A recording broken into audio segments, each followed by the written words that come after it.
Accord migratoire franco-algérien. Cuisant revers pour l'extrême droite à l'Assemblée.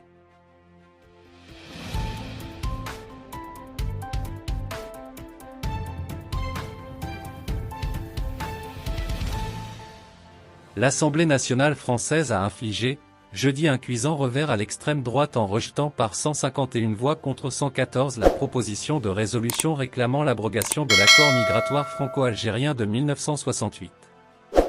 Censé incarner la fermeté, sur les questions d'immigration, ce texte porté par la droite dure s'est fracassé sur le refus de la majorité et d'une partie de l'opposition de céder à cette approche radicale.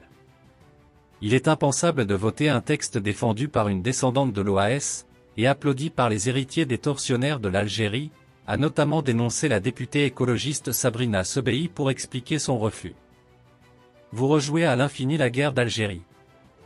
Vous flattez le vent mauvais de la xénophobie et du racisme, en espérant en tirer on ne sait quel bénéfice électoral inavouable, a fustigé de son côté le député LFI Bastien Lachaud. Honte à vous, a-t-il ajouté. Ces réactions virulentes montrent les limites du discours extrémiste sur ce sujet inflammable.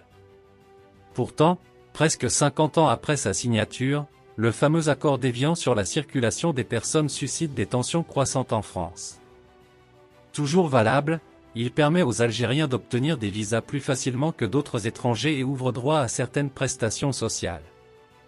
Jugé trop avantageux, cet accord bilatéral s'est retrouvé au cœur des polémiques sur la politique migratoire depuis l'arrivée au pouvoir d'Emmanuel Macron. La volonté affichée d'Elisabeth Borne de le renégocier avait encore fait monter la pression ces dernières semaines, la droite voyant une occasion rêvée de durcir le ton sur l'immigration algérienne.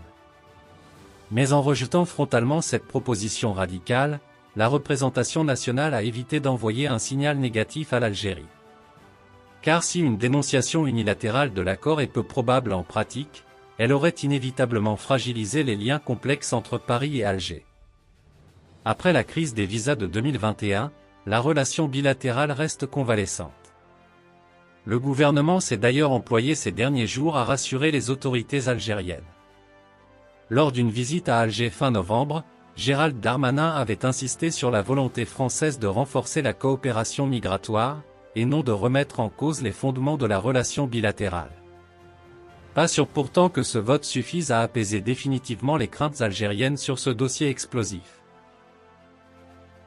Merci de bien vouloir activer la cloche et de cliquer sur j'aime.